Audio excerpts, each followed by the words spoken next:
कुछ तथ्य सामने आए हैं। सर्वोच्च न्यायालय का एक ऐतिहासिक फैसला 24 जून 2022 को दिया गया, जिसमें कि जाकिया जाफरी ने जो सर्वोच्च न्यायालय में एक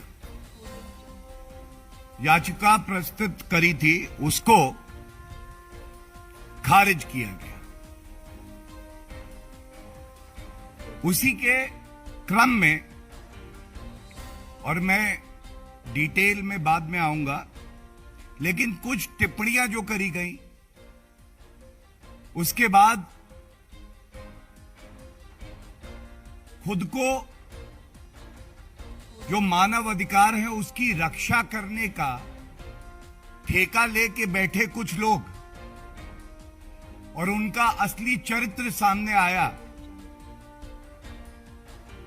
और किस तरह से देश में एक नफरत का माहौल बुना जा रहा है, और इन नकारात्मक शक्तियों को कैसे विपक्ष की जो पार्टियां हैं, खासकर कांग्रेस पार्टी है, उसका संरक्षण प्राप्त है, यह भी उभर के आता है। तो मैं सबसे पहले शुरुआत करूंगा, सर्वोच्च न्यायालय ने जो बात कही, वो कहा, the falsity of their claims had been fully exposed. ये जो 2 दशकों से कड़ाई को गर्म रखने का एक राजनीतिक षड्यंत्र और प्रयास विश्व के सबसे सम्मानित नेता श्री नरेंद्र मोदी जी के खिलाफ चलाया जा रहा था, इसका संज्ञान देश की सर्वोच्च अदालत ने लेकर यह टिप्पणी करी। और उसके बाद उन्होंने कहा कि एसआईटी ने एक थरो इन्वेस्टिगेशन करी है, थरो इन्वेस्टिगेशन हुई है, और सर्वोच्च न्यायालय का जो भाव था कि यह दुखद है कि जो भी इस एसआईटी में बहुत ही सम्मानित अधिकारी कार्य कर रहे हैं, उनपे अनर्गल आरोप लगाना, उनकी रेपुटेशन को मलाइन करना। और सर्वोच्च न्यायालय ने कहा, including with the audacity to question the integrity of every functionary involved in the process of exposing the devious stratagem adopted to keep the pot boiling.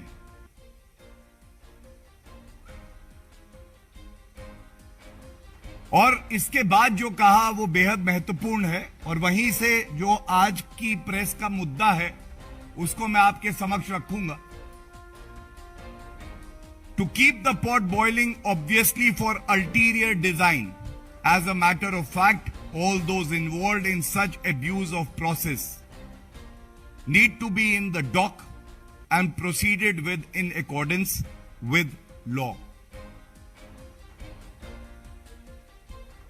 ये कोई व्यक्ति, कोई और संस्था नहीं कह रही है, ये हमारे देश का सर्वोच्च न्यायालय कह रहा है कि ऐसे लोग जो कानून के साथ छेड़छाड़ करते हैं, जो पीड़ितों के दर्द का एक भाव लगाते हैं मार्केट में कि उनको फायदा हो और वो रुपए कमाएं, जो झूठे हलफनामे देते हैं, जो गवाहों को बताते हैं कि तुम ये बोलो तो ये फंसेगा, उनके खिलाफ सख्त कार्रवाई होनी चाहिए। इसी क्रम में एक एफआईआर क्राइम ब्रांच अहमदाबाद ने दर्ज करी, और तीस्ता सीतलवत नामक ये जो महिला है, जो अपने आप को चैंपियन ऑफ ह्यूमन राइट कहती हैं, इनका सच सामने आने लगा। और ये कहना यहां गलत नहीं होगा, बड़ी जिम्मेदारी से कहता हूं कि तीस्ता सीतलवाद केवल सांप्रदायिक नफरत फैलाने का एक छोटी ब्रांच थी। उसका मेन हेडक्वार्टर वो तो कांग्रेस पार्टी में था। सीईओ तो सोनिया गांधी थी, जो बताती थी कि किस तरह से आपको न्यायिक प्रक्रिया के साथ भी छेड़छाड़ करनी है। और जैसा तीस्ता सीतलवत के साथ ही रहे एक साथी थे, उनके बयानों में स्पष्ट हुआ है कि ये लोग पीड़ित परिवारों की न्याय की लड़ाई नहीं लड़ रहे। इनका निशाना तो तत्कालीन मुख्यमंत्री गुजरात के श्री नरेंद्र मोदी जी की राजनीतिक पारी को कैसे खत्म किया जाए इस पे था। और ये सवाल आज देश पूछ रहा है, ये रिश्ता क्या कहलाता है? ये रिश्ता क्या कहलाता है? तो सोनिया गांधी जी तीस्ता को कह सकती हैं, तुम मुझे यशस्वी मुख्यमंत्री प्रधानमंत्री का मान सम्मान, उसकी प्रतिष्ठा, उसका गुरूर दो, और मैं तुम्हें दौलत, झूठे पुरस्कार और झूठा सम्मान दिलवाऊंगी।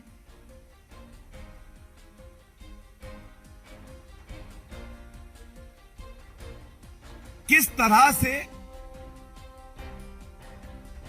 इसी कड़ी को आगे बढ़ाते हुए तीस्ता सीतलवाद पीड़ित परिवारों के समक्ष जाती हैं और उन पीड़ित परिवारों को नहीं पता कि ये जो रिश्ता बुन रही हैं तीस्ता सीतलवाद, तुम मुझे अपना दर्द दो, मैं तुम्हें कुछ नहीं दूंगी बदले में, मैं खुद नाम कमाऊंगी, झूठे पुरस्कार लूंगी, सर्वोच्च न्यायालय और एसआईटी को गुमराह करूंगी और अपना फायदा देखूंगी। तो पुनः सवाल उठता है कि यह रिश्ता क्या कहलाता है?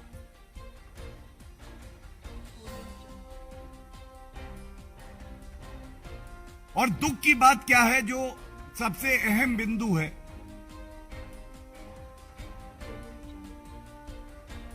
हम सब जानते हैं कि पिछले 8 वर्ष से एक बड़ा बदलाव भारतीय राजनीति में आया है। यहां कोई नागरिक दूसरे से ऊपर नहीं है, वीवीआईपी नहीं है। कानून अपना कार्य करेगा, एफआईआर रजिस्टर होगी, विवेचना होगी। अगर इन्वेस्टिगेटिंग एजेंसी को लगेगा कि साक्ष्य और प्रमाण हैं तो गिरफ्तारी भी होगी। और इसी क्रम में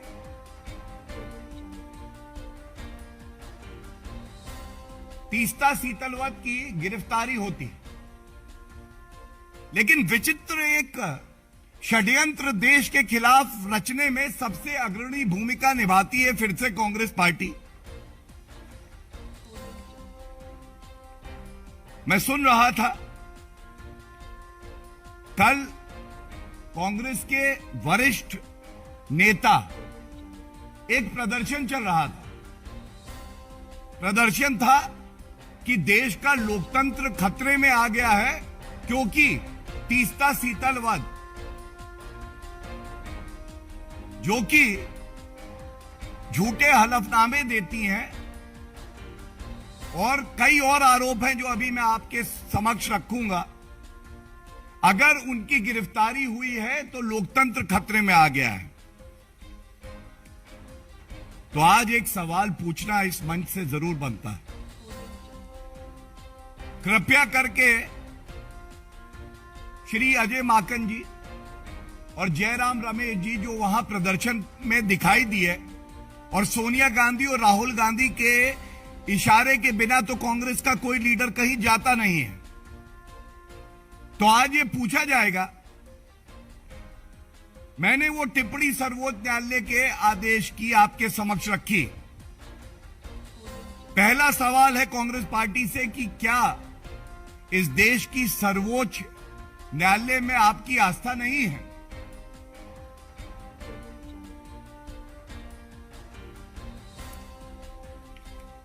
और ये इसलिए भी हो सकता है कि देखिए, हमने देखा किस तरह से राहुल गांधी और कांग्रेस पार्टी की सर्वोच्च न्यायालय में आस्था भी सुविधा के अनुसार होती है। उनका एक वक्तव्य है जिसमें उन्होंने कहा था, मोदी के 3-4 दोस्त देश चला रहे हैं, देश की न्याय व्यवस्था पर राहुल गांधी ने उठाए सवाल। और इसके बाद जब ये फैसला आया, बहुत पीड़ा से मैं आपके समक्ष ये बात रखता हूं, कांग्रेस पार्टी ने रीट्वीट किया जयराम रमेश का एक ट्वीट जिसमें कि जाकिया जाफरी के फैसले पर पहला बिंदु, मैं आपका ध्यान आकर्षित उस पर करूंगा, और वो कहता है, जाकिया जाफरी मामले में सर्वोच्च न्यायालय का निर्णय अत्यंत निराशाजनक है। और फिर कुछ सवाल वो उठाते हैं। मैंने ये आपको राहुल गांधी का वक्तव्य और अभी की इनकी प्रेस विज्ञप्ति इसलिए दिखाई कि जो माननीय सर्वोच्च न्यायालय ने बात कही कि कुछ लोग ऐसे हैं जो इसमें राजनीतिक विद्वेष से देश के आदरणीय प्रधानमंत्री जी को टारगेट कर रहे हैं। दूसरी बात, वो चाहते हैं कि कढ़ाई जो है हमेशा गर्म रहे, सांप्रदायिक तेल से, कांग्रेस पार्टी की आग से, क्योंकि कांग्रेस पार्टी एक हताशा भरी, निराश पार्टी है। वो जानती है कि देश की जनता श्री नरेंद्र मोदी जी और भाजपा को आशीर्वाद दे रही है, तो इसीलिए इस तरह का षड्यंत्र किया जाता है। और यह कहना गलत नहीं होगा कि सर्वोच्च न्यायालय के आदेश के बाद दूध का दूध और जहर का जहर, दूध का दूध और जहर का जहर सामने आ गया। 20 साल तक श्री नरेंद्र मोदी जी ने एक आदर्श नागरिक क्या होता है इसका उदाहरण दिया। मामला लंबित था, सब जुडिस मैटर में एक शब्द नहीं कहा।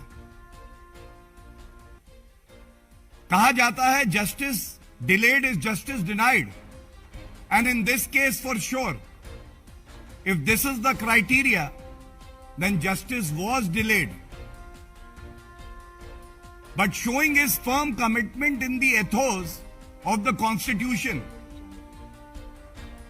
he decided to serve the people of Gujarat and then of our country.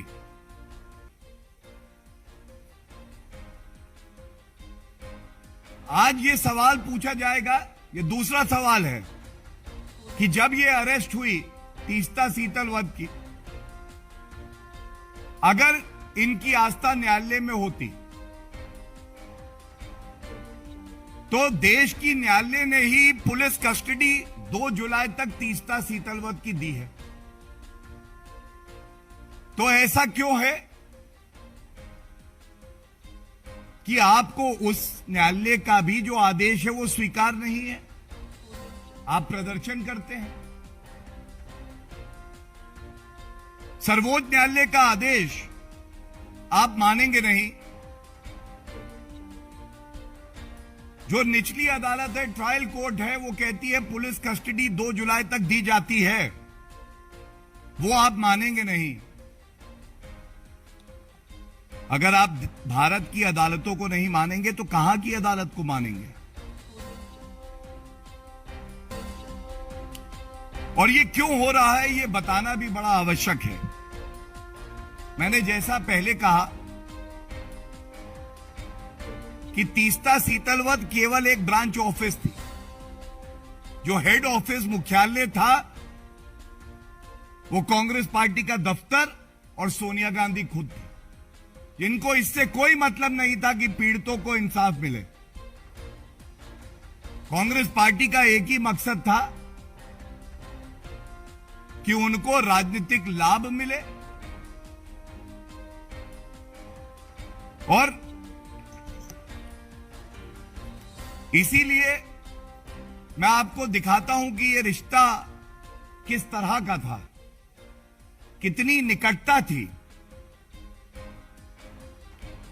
गिरफ्तारी के बाद प्रोटेस्ट करने कांग्रेस पार्टी के सीनियर लीडर्स पहुंचते हैं। ये सोनिया गांधी और राहुल गांधी के इशारे पर ही होता है।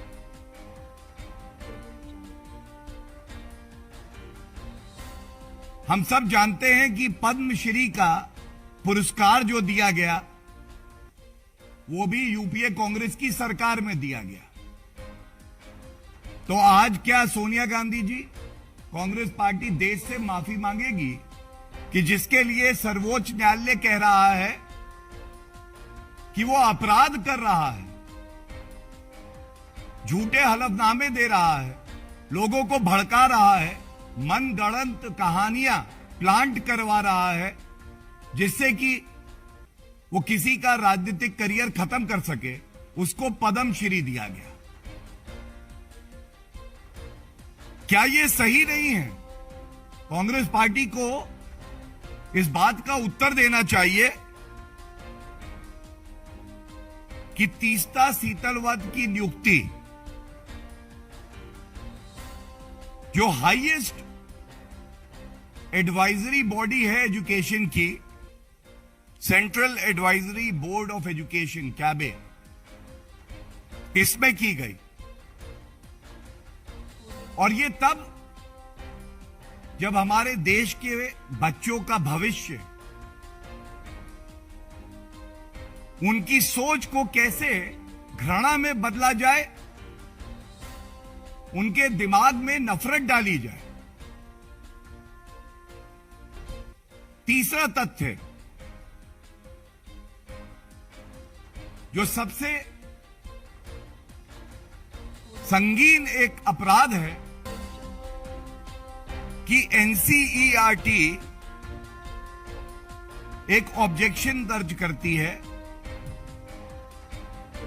लेकिन कांग्रेस यूपीए की सरकार 1,40,00,000 रुपया तीस्ता सीतलवत और उनकी जो कंट्रोल्ड एनजीओ ट्रस्ट हैं उनको देती है। क्या मजबूरी थी सोनिया गांधी जी कि आपकी सरकार एनसीईआरटी के विरोध के बावजूद 1,40,00,000 रुपया देती है, जिसका इस्तेमाल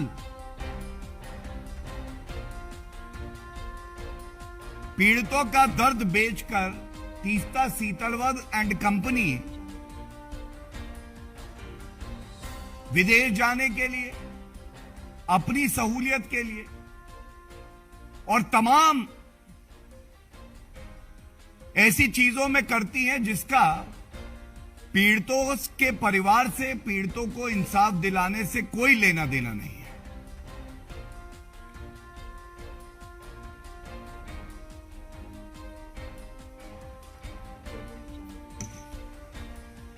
There are three very pertinent questions that I'll be raising now, and the Congress Party and Teesta Seetalwar, if they have nothing to hide and honesty on their side, will come out and respond to. The first, were you booked for fraudulently obtaining 1.4 crores for your trust and other entities during the UPA Congress government between 2010 to 2013? And is it not correct that your own aide filed a complaint against you? And as I had earlier also mentioned, the NCERT had objected to this. But this objection was overlooked because the agenda was not to ensure that effective education is imparted to the youth of the country. The agenda was that these funds are used for the sinister design plotted by Sonia Gandhi and Teesta Setalvad and similarly situated persons against Shri Narendra Modi ji. The second is also very serious. Teesta Setalvad should answer, did her NGO trust Sabrang Communication receive $200,000 in violation of the FCRA norms? Foreign funding ले रही हैं, जो FCRA का कानून है उसका पालन नहीं कर रहे. And it is also pertinent to point out that again the courts of the country refused to interfere in the action taken by the agency when they froze the account of Teesta Setalvad and all trust controlled by her. The third is related to human rights. A person who claimed to champion the cause of human rights need to answer today. All the observations made in the Honorable Supreme Court's judgment are very serious in nature. Did you tutor witnesses to target political leaders like Shri Narendra Modi ji?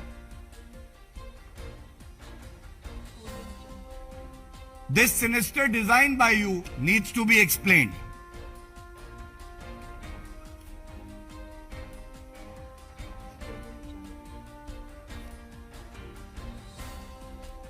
It is also borne out that false affidavits were filed by Teesta Setalvad and people working for her. The contents of the affidavit were also not made known to the person signing it. It had to suit the story of Teesta Setalvad. And this is a crime under the Indian Penal Code. And thus the action.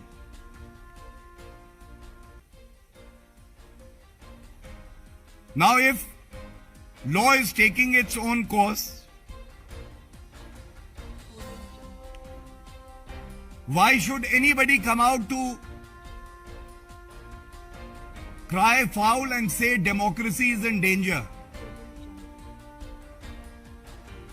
Every citizen should have faith in the judiciary of the country. There are legal remedies in law, and it is a known fact that either the Teesta Setalvad and similarly situated people have moved the courts and their pleas have been rejected, or knowing the seriousness of the charges against them and knowing that these charges are true, they have decided not to move the court. If they had an iota of defense in their favor, they would have moved the court. And I will end by only exposing the hypocrisy of the Congress party, the left, that we recently saw in the National Herald case, when members of the Gandhi Parivar are out on bail and the investigating agency is trying to question them, the defense given by the Congress party for justifying their violent protests, spitting on police personnel, manhandling them, was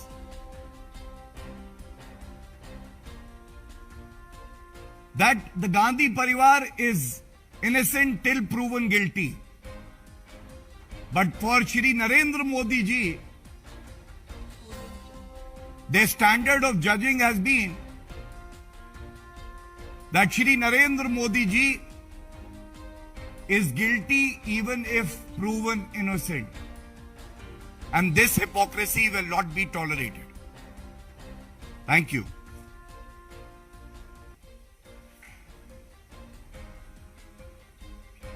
I would first request all journalists, if anyone has a question pertaining to the aspects that I have covered in my press conference, please feel free to ask me a question on that.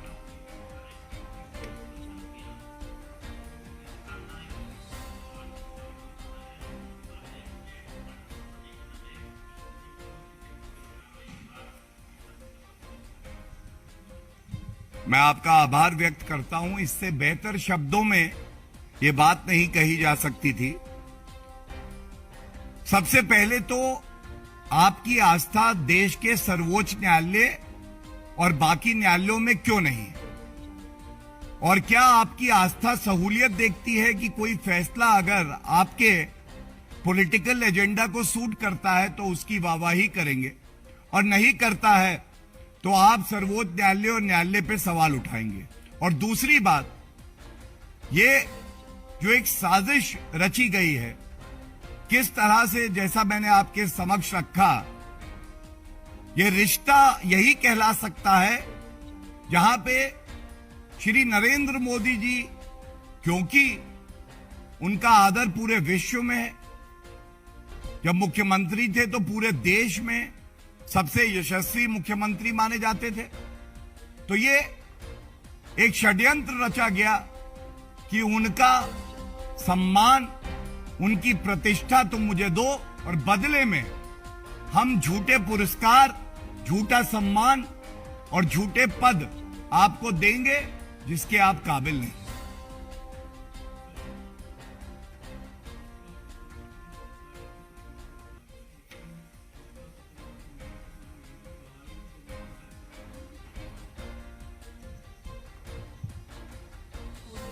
देखिए, पहले तो जो मुकदमे उन पे चल रहे हैं वो न्याय संगत तरीके से चलेंगे, और वो आगे क्या करेंगी ये उनका हक है, मैं उस पर कोई टिप्पणी नहीं करूंगा। लेकिन एक बात जरूर कहूंगा, किसी की हत्या हो जाए ये दुखद है। आप उसको बाजार में बेच के धन अर्जित करें, इससे ज्यादा जघन्य अपराध नहीं हो सकता। जिस तरह की कहानियां गढ़ी गई वो आप सबके समक्ष हैं, मैं उनको दोहरा नहीं रहा हूं। लेकिन मैं उनसे एक बात जरूर कहूंगा, जैसा मैंने कहा, दूध का दूध और जहर का जहर हो गया। आज वो न्यायालय जाके अपनी बात रखें, जनता के बीच में अपनी बात रखें, और उसके बाद न्यायालय तय कर देगा कि जो विवेचना चल रही है ये कितनी गंभीर है या इसमें तथ्य कमजोर है।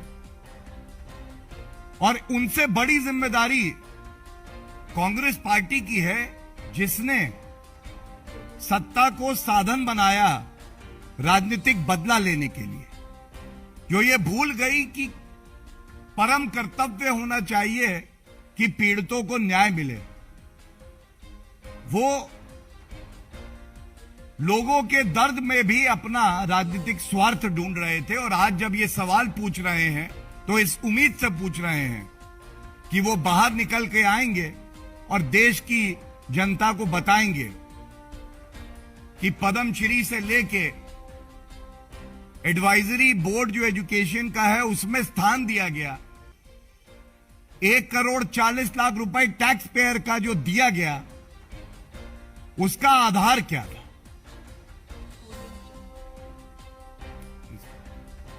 Any other question on this?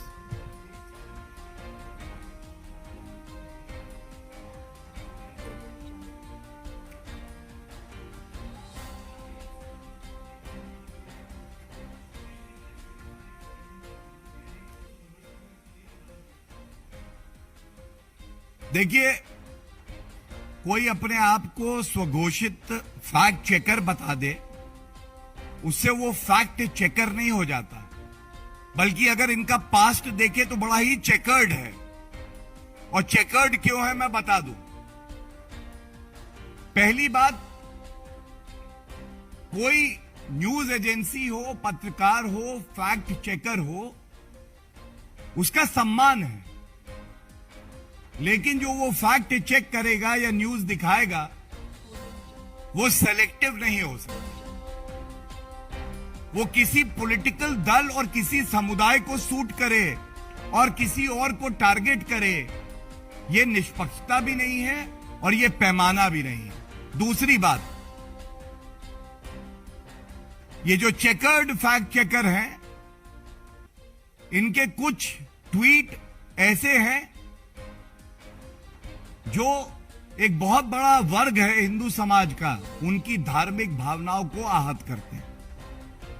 तो अगर आप अपने आप को फैक्ट चेकर बुलाते हैं या न्यूज से रिलेटेड कार्य करते हैं तो आपकी एक बहुत बड़ी जिम्मेदारी, आम नागरिक से ज्यादा बड़ी जिम्मेदारी आपकी होती है कि आप किस तरह का कंटेंट डाल रहे हैं। तीसरी बात, ये जो पॉलिटिकल दल बाहर निकल कर आ रहे हैं और इसको अगर आप तीस्ता शीतलवत के मामले से जोड़ के देखें, ये एक इकोसिस्टम है, जहरीला इकोसिस्टम, जिसमें दोस्ती इस बात की नहीं है कि हम कुछ अच्छा कर दिखाएंगे, देश हित में सत्य बाहर लाएंगे। ये रिश्ता ये कहलाएगा तुम भी पाप करो हम भी पाप करें, अगर पकड़े जाएं तो पहले पापी को दूसरा पापी बचाएगा। और चौथी बड़ी बात बोल के अंत करूंगा, इस देश में संप्रभुता से बढ़ के कुछ नहीं है। जब आप अपने निजिक और राजनीतिक स्वार्थ के लिए विदेशी ताकतों का इस्तेमाल करते हैं और साथ लेते हैं,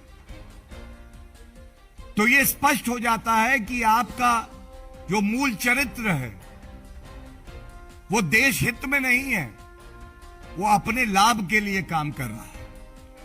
और कोई भी मुल्जिम होगा तो इस देश की जो पुलिस है, जांच एजेंसियां हैं, वो अपना काम करेंगी।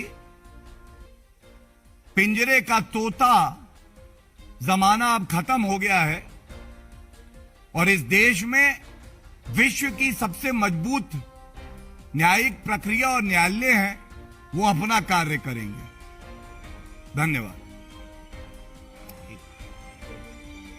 Any other questions on this topic?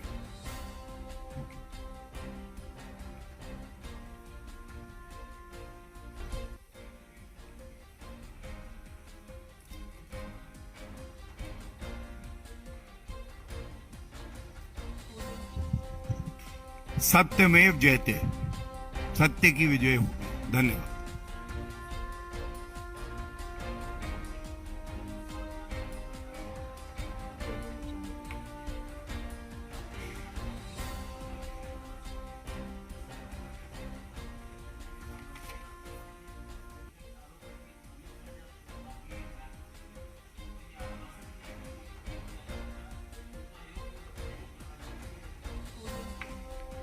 मैं पुनः कहूंगा, सत्यमेव जयते, और उचित समय पे उचित टिप्पणी हमारी पार्टी देगी। मैं आपका धन्यवाद देता हूं कि आपने कम समय में यहां आके जो प्रेस का मुख्य बिंदु था उसको ध्यान से सुना और उसको प्रखर तरीके से उठाएंगे, यही आशा करता हूं। धन्यवाद।